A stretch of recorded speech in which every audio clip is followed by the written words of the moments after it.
toutes et à tous, Mika ici derrière et moi-même vous souhaitons la bienvenue sur ma chaîne et nous allons répondre aujourd'hui à une question que vous m'avez très souvent posée qui est: est-ce que j'ai un don?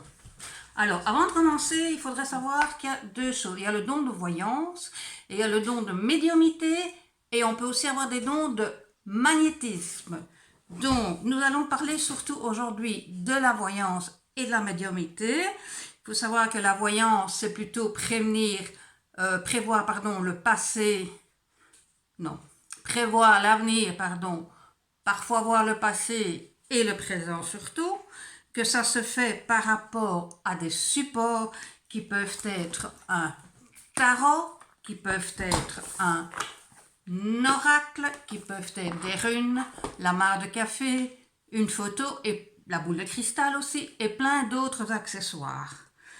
Tandis que le médium, c'est une personne qui va rentrer en contact avec les défunts, qui en général n'utilise que très rarement un support, puisque c'est un contact channeling, c'est une connexion directe. Donc ça, c'est par rapport donc à la voyance et à la médiumité. Et puis il reste le magnétisme, qui lui est le soin avec les mains. Rappelez-vous, j'avais fait une vidéo où je vous expliquais quelques exercices de magnétisme, comment magnétiser une mandarine. Rappelez-vous, voici la fameuse mandarine. Je peux vous garantir qu'elle est dure comme du roc. Et ça fait maintenant plusieurs mois que je l'ai magnétisée. Hein. Vous voyez, elle est vraiment complètement desséchée. Et je connais des gens qui ont gardé leur première mandarine magnétisée pendant 30 ans. Donc là, vous voyez, hein, je peux appuyer. Vous voyez, elle est vraiment dure comme si elle était en pierre. Donc ça, c'est pour le magnétisme. Donc, nous allons voir cela en 10 points.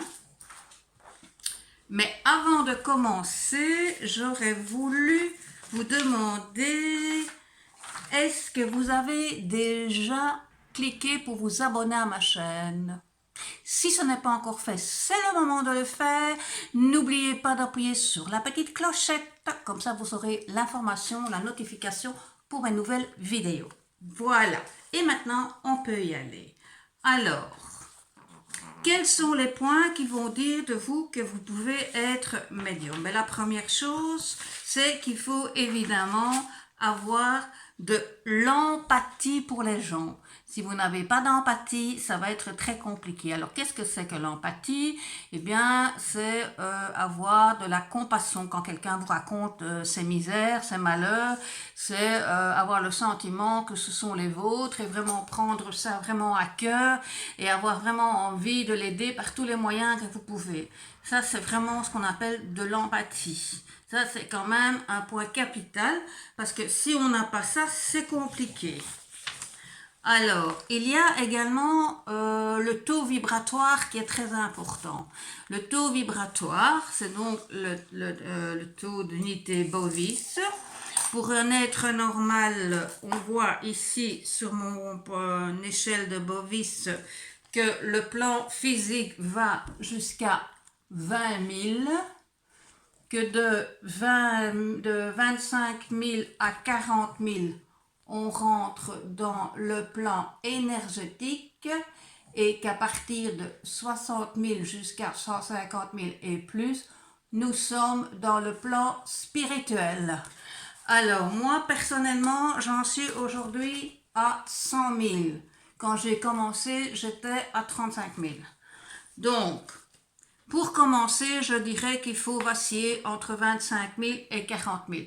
Si vous avez ce taux vibratoire-là, ça veut dire quoi? Ça veut dire qu'au niveau du plan physique, donc de la santé mentale et psychologique et physique, hein, vraiment, vous êtes en bonne santé, et qu'au niveau plan énergétique, ça veut dire l'énergie de l'atmosphère, etc., vous êtes tout à fait apte à capter les ondes, à capter les ressentis, les sensibilisations, etc. Donc ça, c'est la première chose à savoir. Alors, il faut savoir, pour votre info personnelle, qu'actuellement, un être humain dit normal a un plan physique qui varie entre 16 et 18 000 unités bovis. Nous avons augmenté très fortement, et ça augmente chaque année, les unités pour la personne normale, à cause que nous sommes entourés d'énormément d'électricité, d'électrons, enfin de magnétisme, etc. par rapport à tous les produits électroniques que nous utilisons. Donc ça, c'est la première chose. Les personnes qui voudraient recevoir leur plan, leur taux vibratoire, peuvent m'envoyer un message privé sur ma page Facebook. Vous aurez le lien dans la description de la vidéo et vous pourrez me demander, je vous le donnerai gratuitement avec plaisir. Donc ça, c'est la première chose. Donc le taux vibratoire, pardon, la deuxième chose. La troisième chose, il faut bien sûr avoir un amour pour la nature, pour les sentiments, pour la planète en général, pour la Terre. Il faut être écolo en fait. Hein. Si vous n'avez pas de sentiment d'amour pour la nature, pour les plantes, pour les animaux et pour la Terre en général, les guides et l'univers ne viendront pas à vous. Car c'est un point capital puisque l'univers est fait de ces 4 éléments qui sont l'eau, le feu, l'air et la terre. Et si on n'a pas ces 4 éléments, eau, feu, terre et mer, et la 5e qui est notre tête qui regroupe tout ça, ça forme en fait un pentacle. Hein. Pour ceux qui connaissent un peu la Wicca, c'est d'ailleurs le sigle de la Wicca, c'est le pentacle qui regroupe les 4 éléments et la flèche, la pointe centrale qui regroupe les 4 éléments. Bref, c'était une petite parenthèse. Alors, le 5e point, c'est la créativité. Si vous êtes créatif, que ce soit la musique, la peinture, l'écriture, enfin, quel que soit votre l'art créatif manuel, quelle que soit votre création, votre créativité, vous avez par définition une sensibilité beaucoup plus forte. Un artiste, quel qu'il soit, quelle que soit sa branche artistique, a besoin d'une sensibilité, sinon il ne peut pas créer. Pardon, il ne peut pas créer. Donc ça, c'est très important. Je vous dis santé, je bois mon café. Voilà. Alors, le 5e point, c'est le point émotif. Il faut être très émotif. Il faut être sensible de manière plus élevée que la majorité des gens. Moi, on me dit souvent, Mireille, t'es quand même trop sensible. Mais pas du tout. Moi, je suis pas plus sensible parce que non, moi, je suis normale en fait. C'est les gens qui n'ont pas de sensibilité qui ne sont plus normaux. Ça veut dire qu'ils ont perdu toute la notion de nos origines. Nos ancêtres vivaient grâce à cette sensibilité aiguë qui leur permettait de capter, de voir à travers le ciel quel temps il allait faire, de voir à l'attitude des animaux qu'est-ce qui allait se passer, s'il allait y avoir un orage, pas d'orage, s'il allait y avoir de l'eau, pas d'eau, etc. Tout ça, nous avons oublié le jour d'aujourd'hui. Donc la sensibilité, les personnes qui ont une sensibilité exagérée, puisque pour la norme ça paraît exagéré, eh bien c'est aussi un signe comme quoi vous pourriez développer un don de voyance. Alors, le numéro 6, ce sont les ressentis ou l'intuition. Alors, le ressenti, qu'est-ce que c'est? Par exemple, vous entrez dans un endroit où vous n'êtes jamais allé et vous allez dire, vous pensez, waouh, ici je me sens pas bien du tout, quoi. Oh, j'ai pas envie de rester ici. Je sais pas ce que c'est, mais il y a un truc qui me dit qu'il faut pas rester là. Ça, c'est un ressenti. Et alors, il y a l'intuition. L'intuition, c'est cette petite voix que l'on entend parfois et qui nous dit, fais pas ça. Ou alors, oui, vas-y, fonce. C'est l'occasion de ta vie. Ou alors, je serais toi, je réfléchirais quand même un peu. Une espèce de petite voix interne comme ça qui nous parle, eh bien, c'est l'intuition. L'intuition, nous en avons tous et toutes. Seulement, nous avons oublié comment il fallait la développer. À cause, encore une fois, de notre vie actuelle. Hein, nous vivons dans un monde où tout va très vite, où tout est électronisé, numérisé, et nous ne prenons plus le temps d'écouter les choses. Je vais vous dire maintenant pendant 10 secondes, fermez les yeux, écoutez ce que vous entendez.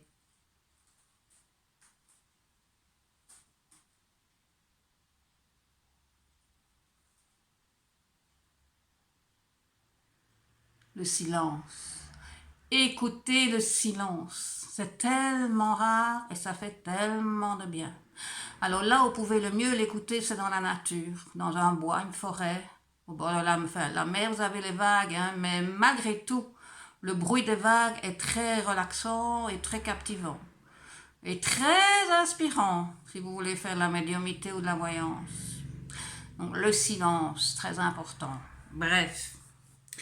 Ensuite, en numéro 7, il y a les rêves prémonitoires. Alors, qu'est-ce que c'est un rêve prémonitoire? Ben, c'est un rêve qui, en fait, va se réaliser. Donc, moi, ce que je vais vous proposer de faire, juste à partir de maintenant, si vous voulez savoir si vous avez des dons, eh bien, vous allez mettre, à partir de ce soir, un bic et une feuille de papier à côté de votre table de nuit, ou sur votre table de nuit, plutôt. Et chaque matin, au saut du lit, vous allez inscrire ce que vous avez rêvé. N'attendez pas d'avoir pris votre café ou le petit déjeuner parce que vous aurez tout oublié. Donc faites-le vraiment avant de vous lever, quoi. Parce que les rêves que l'on fait la nuit s'effacent très vite dans notre mémoire. Donc, dès le saut du lit, si vous avez rêvé, vous prenez votre feuille, vous inscrivez. Mettez bien la date aussi, vous inscrivez. Et vous gardez ces petits feuillets jour après jour. Et au bout d'une semaine, un mois, comme vous voulez, vous relisez tous vos rêves. Et vous allez vous rendre compte, mais c'est juste, ça s'est passé, ça. Ah ben oui. Et là, petit à petit, vous allez dire, mais moi, je fais des rêves prémonitoires. Donc, là, encore une fois, c'est un signe que vous avez des dons pour la voyance. Le 8e point, c'est si vous avez de l'intérêt pour tout ce qui est architecture ancienne. Donc, ça peut aller des pyramides, les châteaux, tout ce qui est architecture ancienne. Les lieux mystiques, ça aussi, ces gens qui sont attirés par les lieux mystiques, c'est un signe. Les objets anciens, bien évidemment. Hein, quand on est attiré par les objets anciens, ça veut quand même dire qu'on est attiré par l'historique de cet objet. On aimerait bien savoir ce qui lui est tout arrivé. Moi, je dis souvent, si un meuble, une chaise, une table pourrait parler, un lit, mon Dieu, il en aurait des choses à nous raconter. On serait très étonné parfois d'entendre ce qu'ils auraient à nous dire. Alors, les objets anciens, j'ai dit. Et puis, il y a un truc que j'arrive. Ah oui, et les châteaux, bien évidemment. Si vous êtes attiré par les châteaux, il n'y a pas l'endroit plus légendaire qu'un château pour s'imaginer un tas d'histoires, voire rechercher l'historique réel. Hein, c'est ça qui est très intéressant. Donc, si vous êtes attiré par toutes ces choses-là, c'est aussi un signe que vous seriez quand même apte à faire de la voyance. Alors, le 9e point, c'est la télépathie. La télépathie. Est-ce qu'il vous est déjà arrivé de penser très fort à quelqu'un et qu'au même temps, je reprends parce qu'il m'est arrivé une petite aventure. Figurez-vous que quand j'ai fait le montage de la vidéo, je me suis rendu compte qu'au moment de la télépathie, tout s'est bloqué. Donc, il me manque un bon quart de la vidéo que je suis obligée de refaire. Donc, voilà. Donc, nous en étions arrivés à la télépathie. Donc, il vous est sûrement déjà arrivé de penser très fort à quelqu'un. Et au moment où vous pensez à cette personne, elle vous appelle par le téléphone ou elle toque à la porte. Ou... Ça, c'est de la télépathie. Tout comme il peut y avoir quelqu'un qu'on n'a plus vu depuis des années, puis soudain on pense à elle ou à lui, et cette personne arrive, quoi. Ça, c'est vraiment de la télépathie, et c'est aussi un signe que vous êtes très connecté, hein, que vous pouvez être connecté avec l'univers, avec les choses ésotériques. Et alors, le 10e point, ben, si vous êtes en train de regarder cette vidéo, vous l'avez, ce 10e point, c'est avoir de l'intérêt pour le paranormal, pour l'ésotérisme et pour le spiritisme. Donc, nous avons vu ici les 10 points élémentaires à mon sens, parce que moi je ne suis pas Jésus-Christ, n'est-ce pas? Mais si vous regardez d'autres vidéos sur le sujet, vous verrez que tout le monde ne dit pas la même chose que moi. Moi ici, je me suis basée vraiment sur mon expérience personnelle. Je me suis dit, je vais livrer les choses qui m'ont fait comprendre à moi que j'avais un don, que j'avais une faculté, et je vais plutôt parler de mon expérience plutôt que de me baser sur des choses classiques que l'on énumère à chaque fois. Maintenant, il faut savoir que j'avais un papa qui était voyant et qui m'avait toujours dit, le jour de mon décès, je te transmettrai ma faculté, parce que la voyance, c'est une faculté, c'est pas un don, parce que ça se travaille, la voyance. Alors, ben, c'est ce qu'il a fait, à part que j'ai attendu 10 ans après son décès pour commencer à m'y mettre, pour la simple raison que le décès de mon père m'avait paru une injustice totale de la vie. Et c'est seulement quand j'ai lu le livre sur l'existence des anges gardiens, c'est-à-dire Enquête sur l'existence des anges gardiens de Pierre Jovanovic, que je me suis mise à croire aux anges, à me connecter avec eux, et de fil en aiguille, je me suis lancée dans l'ésotérisme, la voyance, la lecture de cartes et ces choses-là. Donc voilà comment moi j'ai commencé. Ici, vous avez donc tous les points qui sont très faciles donc à déterminer, puisque vous vous connaissez, ça vous concerne vous, donc c'est pas compliqué. Si vous... Bon, maintenant, attention, il ne faut pas avoir les 10 points. J'ai une rebiquette là, ça m'énerve. Bon, il ne faut pas... Ouais, non, c'est sérieux, Mireille. Il ne faut pas avoir les 10 points, hein. Attention, même si vous n'en avez qu'un ou deux, il faut savoir que ça se travaille, la voyance, hein. Donc, ne vous tracassez pas avec ça. Alors, je ne vais pas le faire dans cette vidéo ici parce que c'est une vidéo qui va durer une éternité. Mais dans ma prochaine vidéo, je verrai avec vous quand on a donc cerné qu'on avait des capacités qu'on peut faire évoluer donc pour avoir des dons de voix, pour faire de la voyance. Je vais voir avec vous comment, quels sont les exercices que vous pouvez faire. Il y a des petits exercices très sympas à faire. Et on fera ça, enfin je vous les montrerai, et comme ça va vous permettre d'évoluer aussi petit à petit dans ce domaine-là. Voilà, j'espère que j'ai été claire, j'espère que ça a répondu à certaines de vos questions. N'hésitez pas à le mettre dans les commentaires, parce que bon, les commentaires c'est important, il faut faire avancer le schmilblick de ma chaîne vidéo, de ma chaîne YouTube. Donc, commentaires, pouce bleu, n'oubliez pas, partagez la vidéo. Et en attendant la prochaine vidéo, je vous dis que les anges vous protègent. Et au revoir mes petites voyantes, et au revoir mes petits voyants. Voilà, au revoir, au revoir.